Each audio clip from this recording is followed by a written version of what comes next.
el Kaliouby. Welcome to the show. Thank you for having me, Rob. I'm just impressed that I was able to do that. I wanted to show off a little bit of my Egyptian. I think it is Egyptian. Yeah. It is. And I'm impressed. Thank you. So I'm super excited to have you on the show today because we're going to dig into AI. We're going to dig into emotions. People rarely put those two things together, AI and emotions, but you did. And we're going to talk about all of that stuff. But before we do, I want to, I think it's a good idea for us to set the stage a little bit about where you came from.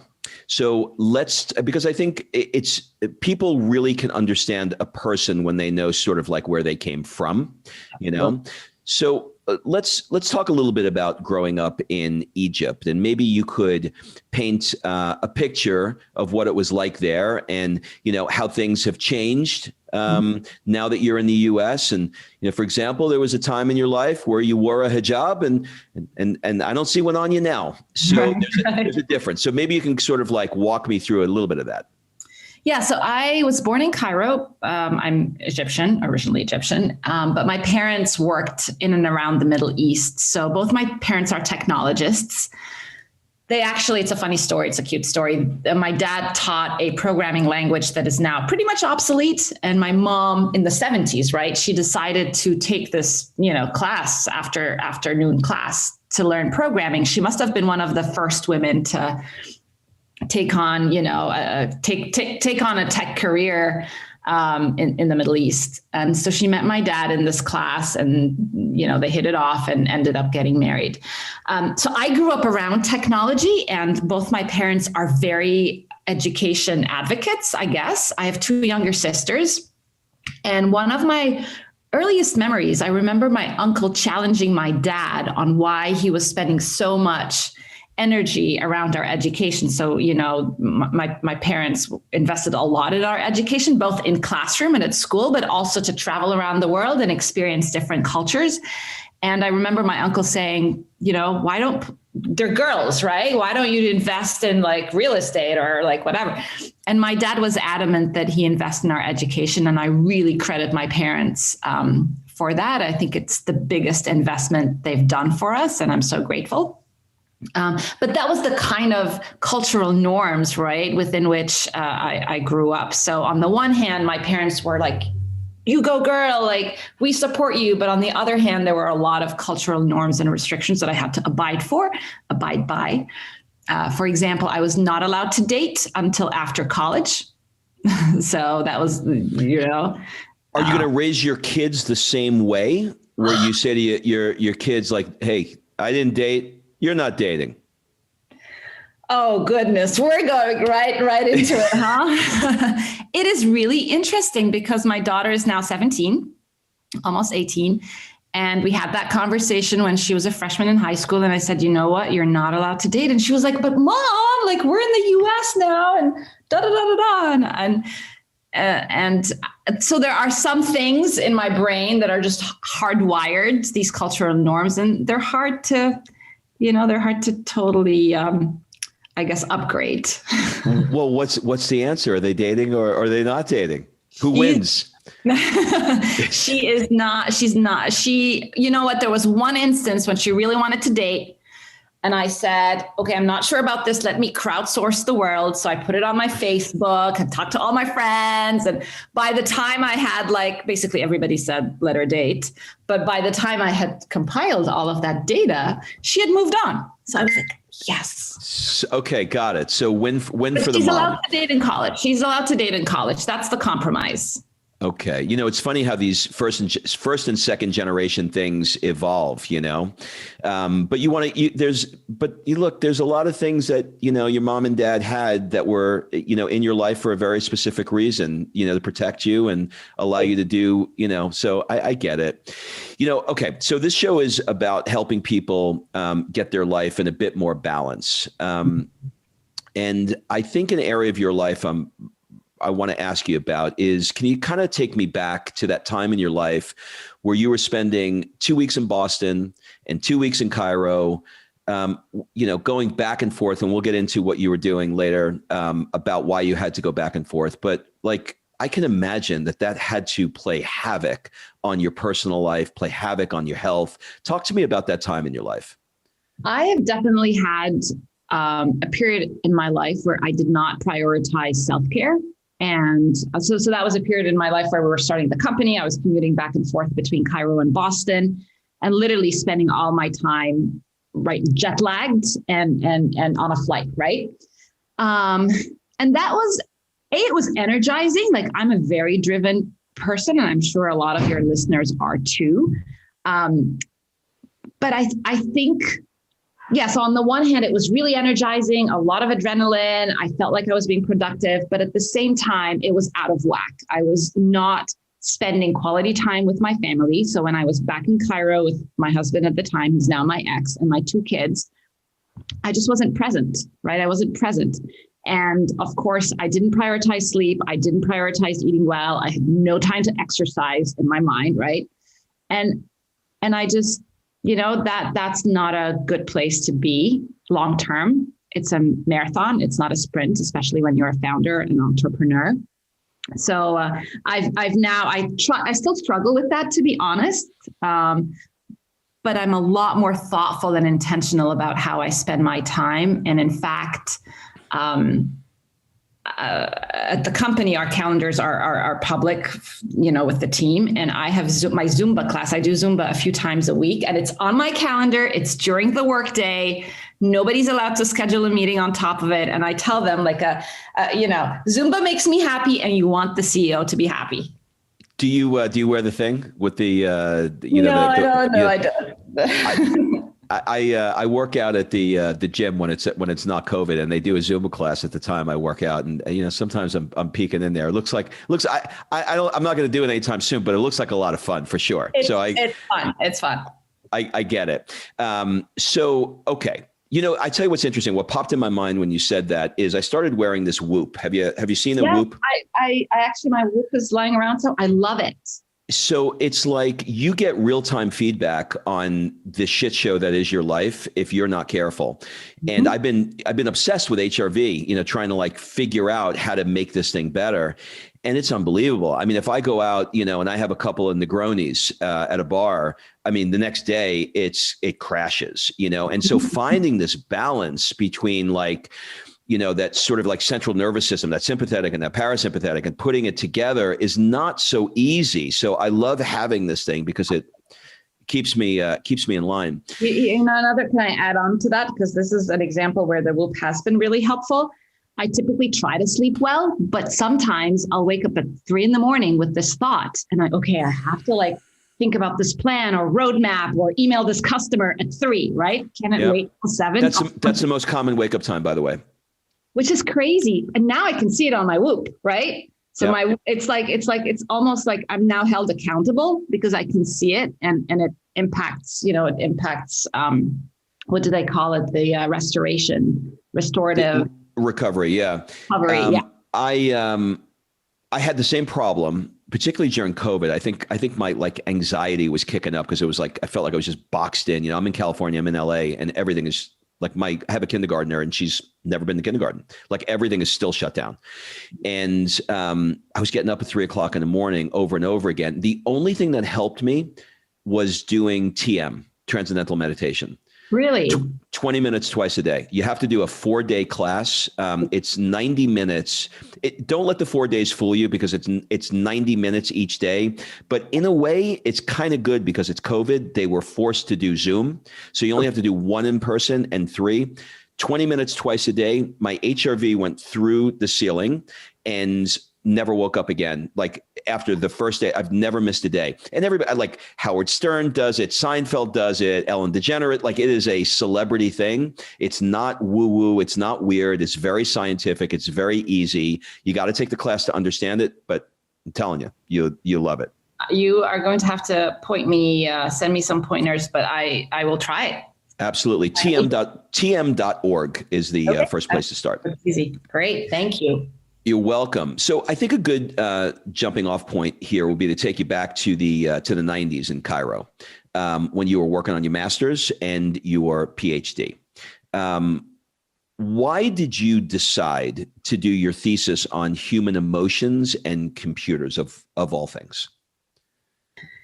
So I've always been really fascinated by how technology changes the way we connect and communicate as humans. I told you my parents were technologists, so we grew up around a lot of gadgets at home. And it always struck me that it brought our family together, right? Like we would sit around an Atari gaming console, but it brought me and my sisters together, and it was an opportunity to socialize and connect in new and different ways. So that always stayed with me. When I studied computer science as an undergrad, I was most interested in that human machine interface, that friction at the time you interact with a device. And I projected that technology is going to become more and more ubiquitous over time and so ingrained in our everyday lives. So I wanted to play a role in how we design and deploy these types of technologies. I also am, as you can tell over video, I'm a very expressive human being. Mm-hmm. And so I kind of recognize that technology is completely oblivious to our nonverbal communication, which is the majority of how we communicate. Facial expressions, hand gestures, vocal intonations, body posture. And I wanted to kind of solve that problem. I wanted to build a machine that can understand human emotions just the way people do. And I kind of projected that would not only transform human machine interaction, but fundamentally reimagine human to human connections. And that all right. So the neurons in my brain are exploding right now because I'm going down 4,000 paths in my head. And I'm going to try and just choose a lane. So let's start off with some basic definitions. Okay. What is artificial intelligence? So artificial intelligence is this science, I guess, or study that is the goal of it is to build intelligence that mimics various aspects of human intelligence. It could be cognitive intelligence, social intelligence, natural language processing. There's many aspects of it. But the idea is to replicate or even exceed human intelligence. Okay. What's the difference between EQ and IQ? Yeah. So IQ is your cognitive intelligence. It's your executive functioning, your language abilities. Your EQ is your emotional intelligence. And this is research that we didn't do. It's like almost 60 or 70 years old now. We know that people who have higher EQs, higher emotional quotients, tend to do better in life. They're more persuasive. They're better leaders. They're more trustworthy. They even live healthier and longer lives, right? So we know that, the most intelligent people are the ones who have emotional intelligence and are really kind of attuned to what other people feel and can empathize and can build that into their decision-making. We all know that from our own personal and professional lives, right? But in technology, AI has a lot of IQ. Everybody's focused on the IQ of Alexa and can Alexa understand you? But nobody's really focused on the emotional abilities of technology. You know what's interesting? What as you're describing this, I got. I'm not a political guy, but I got an image in my mind of Al Gore, IQ, Bill Clinton, EQ. Mm-hmm. Do you know what I mean? Yeah, totally. Like the difference in the persuasiveness that people will see from that. So, okay. So now we understand those basic definitions. How does technology become clued in to our emotions and how we communicate as humans? Yeah. So let's dissect how do humans communicate, right? About only 10% of how we communicate is in the actual choice of words we use. 90% is nonverbal, and it's split equally between your face, your body language, and your vocal intonations. Like how fast are you speaking? How much energy is in your voice? For the most part, the way we think about technology today is very text-based, right? It's very based on analyzing the emails you send or your Slack messages, your text messages. The 90% of how we communicate is it just disappears into cyberspace. It has changed a little bit over the last year because we do a lot more video, but we're still unable to quantify these video connections. And I'll give you an example. My book launched last April. So I had to pivot from doing an actual book tour to a virtual book tour. And I ended up doing a lot of these like Zoom conversations or Zoom fireside chats. And often the setup is I'm speaking to a host, right? Or I'm presenting to an audience and I can't see the audience. It's got to be killing you. It's killing. It's painful because I'm used to riffing off of the energy of the folks in the audience, and you adapt and you personalize the message, but you're doing it like you're emotionally blind. And that's what technology is like. Technology is emotion blind. Okay. So you mentioned that 90% of our communication with people is nonverbal, but computers are not currently built for that. Why do you think that nobody has really brought that issue to the surface? A couple of factors. First of all, I remember when I first started doing this, 20 years ago. And then when I spun out of MIT 10 years ago, emotion was like a taboo, right? So in fact, when we were raising money from, in the Bay Area from VCs, we avoided using the word emotion in our pitch deck. We called it the E word because we got a lot of pushback, like, why emotions? Does it really matter?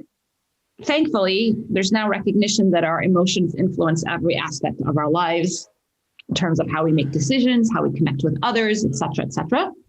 So I think that was a bucket. That was kind of one factor. The other factor is just computation. Our cameras 20 years ago were way less sophisticated. Now, cameras are now ubiquitous. Every device has a camera on it. So the core technology is more available and you can do a lot more with it. So that's another factor.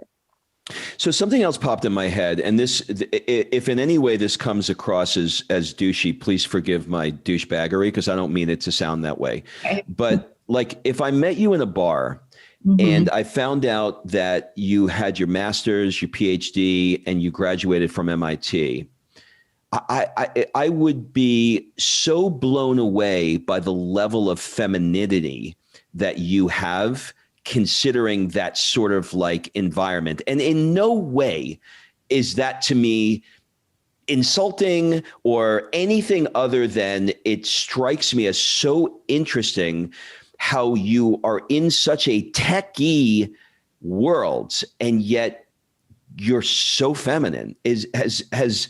Has that been intentional, or has anybody else noticed that, or am I just being weird? No, you're not at all. But I actually think it's like a superpower because I'm hugely passionate about getting more girls into technology because it's an amazing career. Yeah. But tech has a really awful brand, right? Like you think tech and you think all of these like guys with hoodies and like, or the women, like, right. And I feel like I have an opportunity to rebrand what technology can be about. Yeah, you can be super geek. I mean, I'm really geeky and I'm very analytical and I'm a nerd, but like I'm a hip nerd and I like that. I could not, this is a true story. When I was doing the research on you, I kept having to make sure that the picture I have of you was actually in alignment. I was convinced that these were two different people and that I was wrong. Like it did, like I could not put the two and two together because you're so unique. I mean, you really are a unicorn in this area. Okay, I got that out. Can I just like riff off that for 1 second? Yeah. I'll vent for a second and then we can move on. You can cut it out later. Yeah.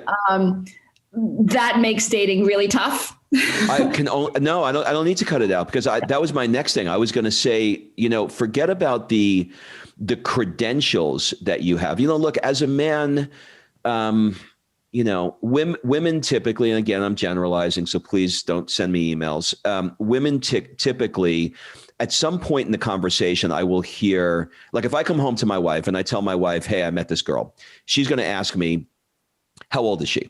It just comes up every freaking time.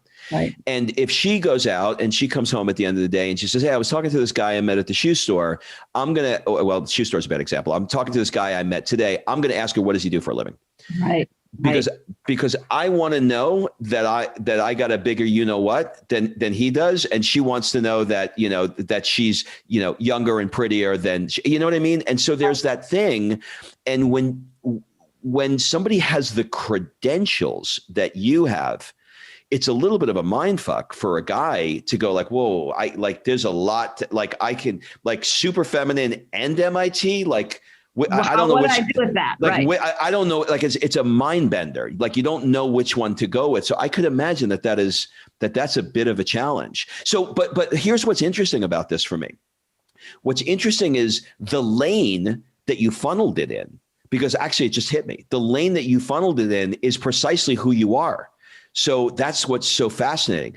All right, so let's dig into that. Could you explain the analyzing of facial expressions in real time? For example, I watched this show. I don't know if you ever heard of it. Years ago, it was called Lie to Me. Have you ever heard of that show? Okay. And it was sort of based on these micro expressions that people have. Can you explain to people who don't know what we're talking about, what micro expressions are, and how they could, read, quote unquote, somebody's expressions in a millisecond? What is this all about? So the science of facial expressions has been around for almost 200 years now. But the concept is there are about 45 facial muscles that control what type of expressions we do.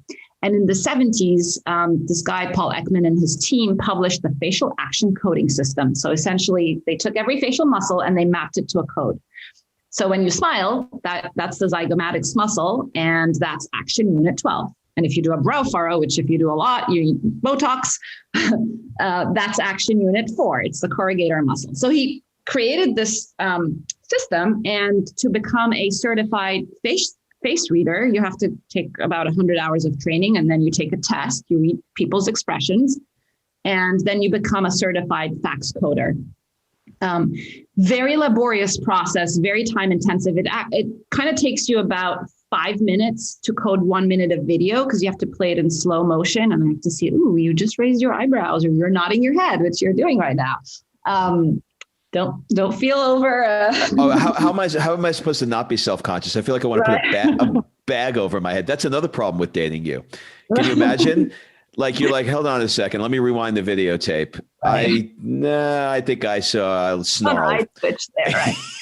But there's about, again, these 45 or so action units that are the building blocks of how we express ourselves. And then you can combine them in thousands of different combinations. Like I could smile and do an eyebrow raise, and it would be a different expression than if I grimaced, right? So there's thousands and thousands of these combinations. So that's the science of it, and it's really fascinating. What we've done is we've used machine learning and deep learning and computer vision and a ton of data to train these algorithms automatically, right? So that the next time, when it sees you, it's like, oh, Rob's nodding his head, or he's smiling or smirking. So that's the high level kind of approach. All right. So got to dig into this a little bit deeper. Have you seen any of I'm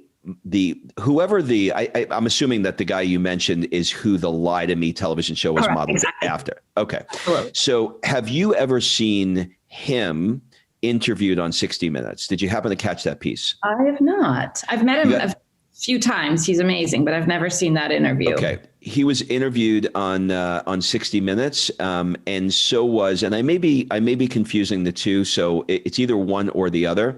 So was John Gottman, the marriage researcher guy. Yeah, okay. Did you catch that 60 Minutes interview he did? No. Okay, it was fascinating. So it's either one or both. I can't remember which one, but here's what I saw. I saw that they were having a conversation, and the guy said to him, did you see what just happened with his nose? And the reporter, 60-minute reporter, looks and goes, no, I didn't. He goes, well, let me back it up and we'll do slow motion. And all of a sudden you see this snarl in his nose that was like, you couldn't, like, if you watched it back 10 times, you wouldn't have caught it.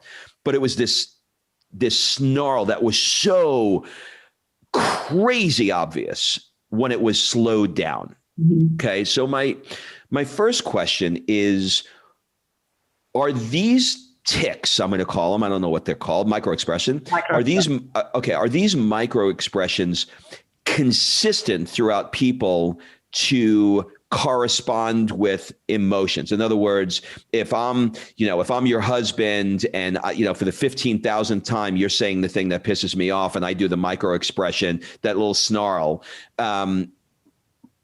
for every other husband out there in the world, would they also do that same snarl? Right. Well, the thing is, people express emotions in different ways, right? So I always say it's not a one-to-one mapping. There are a variety of expressions to express contempt, and for contempt, there are different ways of expressing it, right? It depends on context. It depends on the personality. And this is where the holy grail of all of this is that the device or the phone or your machine or Alexa or your car, whatever, gets to know you really well. Because right now, where we're at as an industry, we have just one generic model that we run on everybody in the world. We have a little bit of cultural understanding. So we've incorporated gender differences, cultural differences, but it's not down to the individual. So ultimately, we wanted to know who you are and how you express your emotion, because there are, of course, interpersonal differences in terms of how people decide to express their emotion, when they decide to express their emotion. Some people amplify their emotions, some people dampen it or mask it. So it's a complex problem. And I kind of say where the industry's at is like, I liken it to a toddler. Like your kindergartner probably has, a repertoire of emotion understanding, but it's a limited one. Like he or she, is it a he or she? So she can probably recognize, joy and anger and surprise, but not like pride, jealousy, right? Like these more complex emotions are going to be harder for her. So if they're one-to-one, then how do you create something that's one-to-many? Yeah. So the one-to-one version of this is when you see a smile, it equals happy, and happy equals smile, which is not the case, right? There are, Tyra Banks, right? She has this 100 different ways to smile, and every different smile has a different meaning, right? You have a sad smile, a flirty smile, a happy smile, right? There's a ton of them. A social smile. So you cannot just take this super naive approach that a smile means that you're happy. That actually is hurting the industry. So it's important to just acknowledge that and also incorporate other signals, right? Like I might be smiling, but what am I saying and how am I saying it? Like incorporate other nonverbal signals into how you decide what a person's feeling. And that's again where the industry's headed. Why do we do these micro expressions, and why are they? Do we do them naturally, but then we unconsciously hide them, which is why they're so fast? So the specific definition of a micro expression is that both it's nuanced, it's subtle and nuanced, but it's also super fast, as you said. There's a number of factors. When people lie, you tend to see more of these micro expressions because you're trying to mask them. But oftentimes this snarl, I bet you this person didn't really think about it. It was just a very subconscious, right? Visceral reaction. Oh, absolutely. So we're hardwired to do these things. Do we know why? You go back to the neuroscience, the how our brain is wired to express these signals kind of from a social evolution perspective. See, I think you are on the cutting edge of technology, because when you think about this, you had said in some of the research, you're your laptop has no emotion, right? But I am starting to feel a little bit of emotion from Alexa, a little bit. I'm sensing that she's sort of understanding me a little bit more. If I say something, I feel like if I said something that would be insulting to her, that I might get a little bit of a snarkier answer back from her, or a sad, like they're programming it for emotion. It's not just robotic like it once was. I'm starting to see that happening. But when I think about the work that you do, and I think about this work extrapolated out, forgive this, but the porn industry right now with COVID is going through the roof. It's insanity what the numbers are. I just did an interview with somebody about this. And I'm curious to know, like right now, you watch a video, you watch a porn video or something, and it's static, right? You get the idea. But as we move on, dating and things like porn and other things are going to sense you, and they're going to sense what you want. And the thought of where we're going in this industry, there's a part of it that feels freaked out by it. Like, how apocalyptic is this going to be? Are we going to have the zombies taking over the world?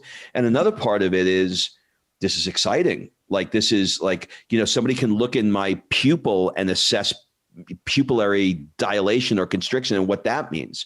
So where do you think we're going with this? Like, if you were to look out 10 years from now, what are you seeing in these disparate categories? Yeah. So first of all, I do want to acknowledge that there is potential for abuse, and because this is very powerful data and very personal data. So I'll come back to that in a second, but I'll start first with where this can go from impacting humans, right? One of the very first applications that I explored, which was the project that brought me over to MIT, was the applications of this technology with autism. So individuals on the autism spectrum struggle with understanding people's emotions and social cues. Well, we built a device way back before Google Glass existed. There was a pair of glasses with a little camera embedded in it, and it gave, the wearer real-time feedback on the expressions and emotions of people they were interacting with. And we started to see a lot of positive outcomes with the autistic population that we, tried this technology on. And now we're partnered with a company that does in fact use Google Glass integrated with our technology. And they're in about 400 different homes. So that's, there's applications in autism, tons of applications in mental health. We know that there are facial and vocal biomarkers of depression, stress, anxiety, even suicidal intent. Can you imagine if this was integrated into, platforms that we use every day, like an Alexa, or even, we're sitting in front of, these video conferencing platforms, 8 hours a day. Well, that's an opportunity to get a sense of a person's emotional well-being. It's like the equivalent of Whoop, right? But for your emotions. It's interesting. I did another interview with a guy who basically took the Whoop technology and he put it into a bed. And it's really fascinating because he said, for the last 100 years, we've been sleeping on the same stupid piece of foam and nobody has tried to make it smart. And, so my bed now vibrates and to wake me up in the morning. And I just got a message from my bed a minute ago, said your HRV dropped last night. So, which I think is fascinating, right? It's how the bed's talking to us, but nobody's doing what you're doing, which is looking at the emotional component. Everybody's drawing data, but nobody's drawing data based on emotion. So your company, Affectiva, has the essence of the word emotion, but you don't directly say it. Why is that?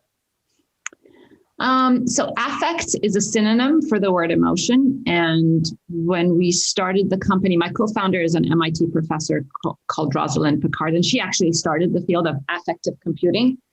But when we spun out, we were picking a name for the company. And again, we didn't want it to be too feminine. We didn't want it to have the word emotion in it. And so we used affect or Affectiva, which is a less feminine version of the word. And if you look at our early pitch decks, we literally avoided the word emotion altogether. We talk about valence, which is how positive or negative you are feeling, arousal, which is how excited you are, but never really the word emotion.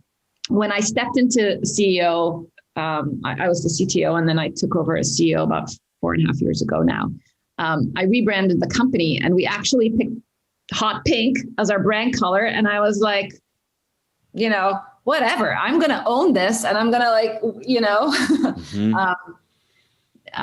what's the word? Yeah. Own it. So, you're going to be unapologetic about it, and you're going to move into, I got it. How are you enjoying this startup process? Is it, there's the scientist side of you, and then there's the marketing and business side of you. How has that process been for you? The honest answer is that it's been and continues to be an emotional roller coaster. And I made a decision a few years ago to just be very open about that, because when people look at our social media, these press releases and we've raised money and it's like, we're crushing it. It's tough, right? And there are days where, yes, you feel like you're on top of the world, but the very next day you lose a contract, you get a no from a potential investor, and it's an existential threat. And I think it's important to be honest about that. The thing I think that drives me first is this conviction that we're on a mission to humanize technology, and I want to see that through. But the other piece of it, which I take a lot of pride in, is just seeing members of my team and kind of our broader ecosystem be inspired by the work we do and develop professionally and personally. I take that very personally, and I draw a lot of energy from it. For sure. You said you have 2 daughters? Daughter and a son. A daughter and a son. Okay. What do they how old are they? So Jenna is 17 and Adam is 12. Oh, you're in it. Okay, cool. I have a 23-year-old and a 6-year-old. Can you imagine? Oh, wow. It's first wife and second wife, but that's another conversation. So it's what happens when you marry a younger woman. They want kids. I'll be 55 this year, so I've been down the road for sure. What do they think about the kind of work that you're doing? They've been part and parcel of it, like from the get-go. Like I remember taking my son in his car seat to our investor pitches, literally because my babysitter fell through. And I was like, well, it took months to schedule this investor meeting. Guess what? You're coming with me. So I've done that before. Wow. They always demo the beta versions of the technology and try to break it. They hear me, they overhear me because I'm driving the kids to squash practice, but I'm on a team call or investor call.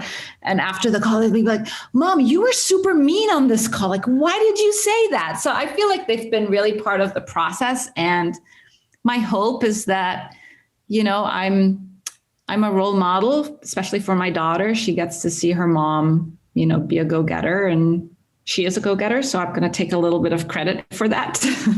Yeah. They learn by watching. That's for sure. Well, I want to talk about your book. Why did you write the book, and what's the book about?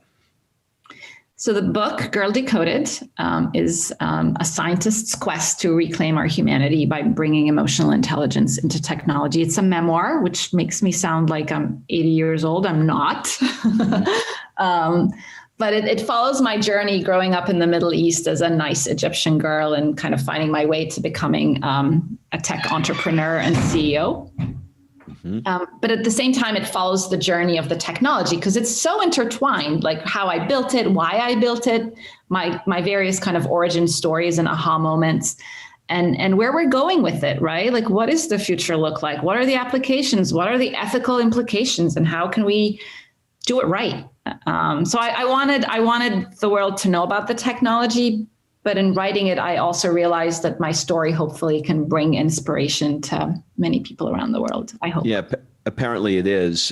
So as we move towards wrapping, I'm going to shift gears. I'm going to ask you some questions that are going to feel like, why is he asking me these questions? Just roll with it. Okay.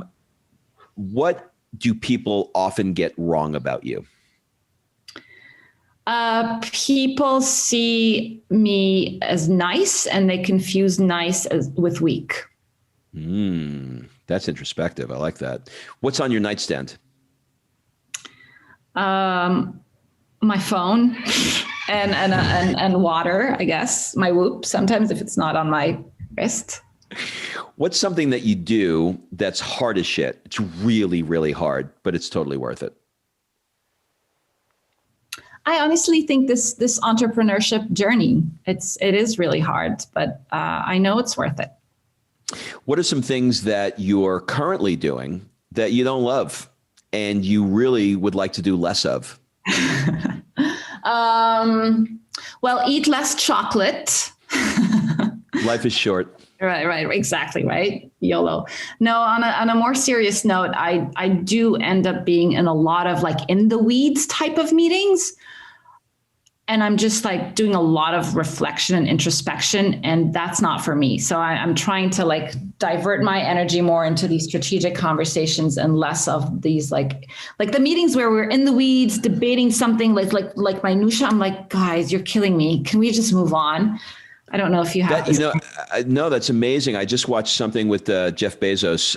It was a Q&A that he did. I'll see if I can find it and send it to you. And somebody asked him about sleep and how much sleep he gets. And he said, I prioritize sleep because I need to make sure I get 8 hours. He said, so, you could look and say, well, I could get 4 hours and then, I have 4 more hours available to me, but the bandwidth is much lower in me making decisions. And he said, the way I look at it is other people are responsible for making the bulk of the decisions. He said, but if I can make 2, 3, a maximum 4 decisions a day, that's all I need to do. That's it.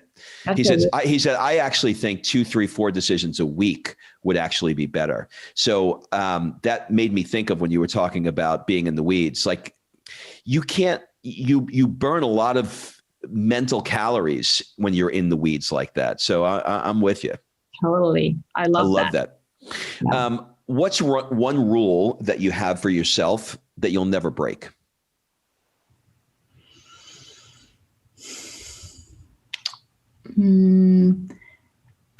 I have a very clear set of like core values around empathy, compassion, learning, and like just integrity. And I don't break those. They've informed my decision making as a human, as a parent, and definitely as a business leader. If you could spend 1 month anywhere in the world, where would it be and why? The Maldives. The Maldives, why? Why? Well, I don't know of a whole month, but I love the water. It just brings me zen, and I need zen. Yeah. One of those overwater bungalow things. Yeah. Exactly. Right. Like just blue water, blue sky. Got it. And yeah. Do you collect anything, or have you ever collected anything? As a family, we collect snow globes. Yeah. So everywhere we go, we try to get a snow globe. We have a whole snow globe collection. What do people never ask you, but you wish they did?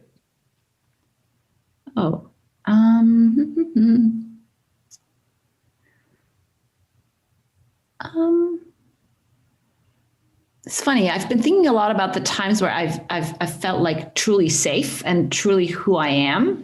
And I wish more people kind of dove into that. Because I have probably like you, I have a public persona that is pretty aligned with who I truly am. But there's not a lot of instances where I totally let my guard down. And I've just been thinking a lot about that and kind of. Yeah, we're in a very interesting place right now where certainly with social media, everybody sees the images that we choose. Right.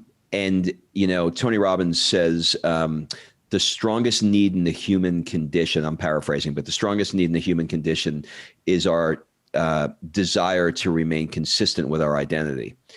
And when we put forth an identity, we'll fight tooth and nail to say, we're a Democrat, we're a Republican, we're a mom, we're a dad. We really like, and so, but we're not just that. We're lots of things. So I love that. What's one thing that you want to get better at? I'd say it's this ability. I won't use the word balance, but almost it's this ability to chill. Just be present, be in the moment, have faith that it'll all work out. Just enjoy the journey. It's so hard. Isn't it so hard? So hard. Why is that so freaking hard to just it seems like we should be able to just enjoy it, but our brain is just always going. Yeah. What book have you reread the most? Reread the most? The Namesake. I must have read this book. Have you read it? No, never even heard of it.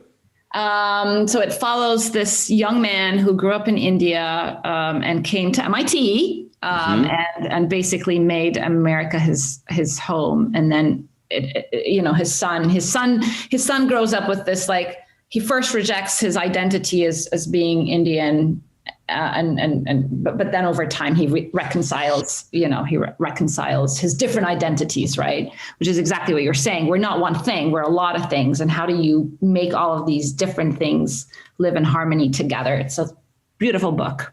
Awesome. If you had to, two more questions. If you had to give a TED Talk on nothing that you're known for, no, not AI, none of the stuff that we've been talking about, and it could be on anything that you want or have an interest in, what would it be? Two random thoughts came in my mind. First is memory. I'm fascinated by how our memory works. And I guess what makes things memorable, like what makes things memorable. And then the other one is the power of Zumba. I don't know why that came to mind, but that could be fun. What is it? And I have to ask, what is it about Zumba that floats your boat? Oh my God, it's this. It's the joy that comes out of it. It's obviously it's an exercise, so there's that. But the ability to be together with often women, I do it with women, and it's just like a powerhouse of these women, and it's joyful. It's kind of cool. Maybe I will do a TED Talk about this. I think it's really interesting. I'm going to send you a link. A friend of mine is a Zumba teacher, but she travels literally internationally, training Zumba instructors, and like it's like to watch her. Oh my God, it's beautiful. I got to send it.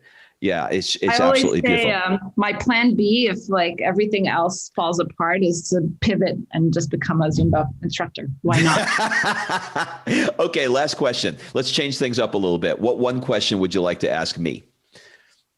Oh, well, what TED Talk would you give? Oh, nobody's ever asked me that one.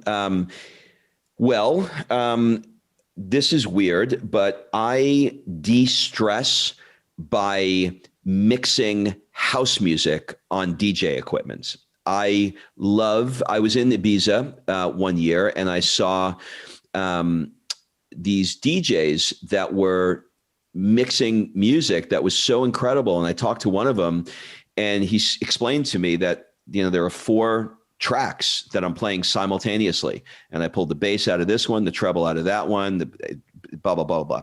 And what you're hearing is actually 4 songs playing on top of each other. And I was like, how the hell? And I tried to do that, and it sounded like a 6-year-old, playing a tuba. It was horrible. And I became fascinated with how you do that, because it requires a skill set from a technology standpoint, but it also requires you to be present to hear the bass in one coming in and the treble in the other one coming in. Mm-hmm. And then I became fascinated, so much so that I hired a DJ in a local club a few years ago to teach me how to do it better. And then he said, dude, you're good. You should actually play in the nightclub. And I'm like, no, I don't want it. And he said, give it a shot. So I wound up playing in the nightclub, and then I wound up touring. And it wound up being this crazy midlife crisis where I was like, Paris Hilton DJing around it was weird. And then it got too hard when we had Sophia, our daughter, because I was coming home at 4:00 in the morning, to 20-year-olds fist pumping on ecstasy. And it was just weird. So I had to stop, but I missed it. And so I got more equipment when we moved to LA. And so as a weekly ritual, as a sort of like a de-stress thing, I go into the garage and I DJ just for myself. That's amazing. And I think that there's a lot that people, it forces you to be fully present, because you can't be like on your iPhone while you're mixing, and it forces you to make something that's beautiful. So I would do a TED Talk on that. That is awesome. I want to do that. Well, Rana, this has been better than I thought it was going to be. Thank you so much for all of this. We will link everything up in the show notes. Do you have a final word, suggestion, or an ask for the people that are listening?